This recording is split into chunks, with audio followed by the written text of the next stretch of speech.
Place maintenant au Market Movers dans le live TV Finance. Nous sommes en direct jusqu'à 9h25 et nous rejoignons immédiatement Bernard Pradeclos, trader pour compte propre et auteur du livre Stratégie de marché. Bonjour Bernard. Bonjour Anne-Laure.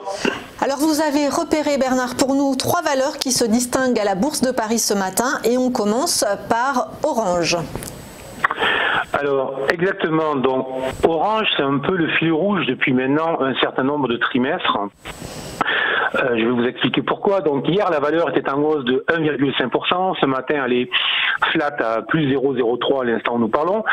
Et déjà le 12 mars, je vous conseillais de surveiller en fait la fameuse zone de support en bleu que vous voyez très bien sur le graphique que je vous ai fait parvenir. Et cette zone de support en fait elle tournait autour de 13,5.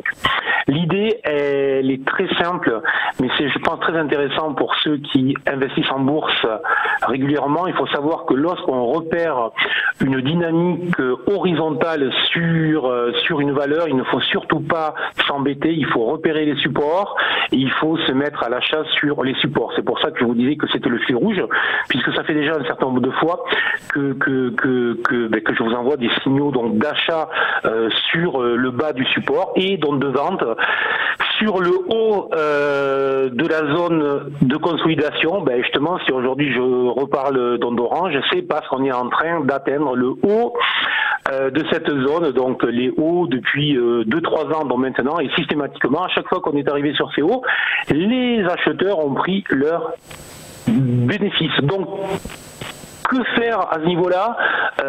Il y a 2 règles simples. Vous êtes très optimiste, vous dites bon, ça fait 3, 4, 5 fois que l'on teste à chaque fois la résistance, on va finir par en sortir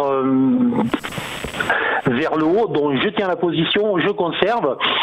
Et vous voulez vraiment gérer vos investissements, vous dites ça fait 3, 4, 5 fois que j'achète sur le bas et que je vends sur les hauts, donc on revient sur les hauts, je vends, j'encaisse.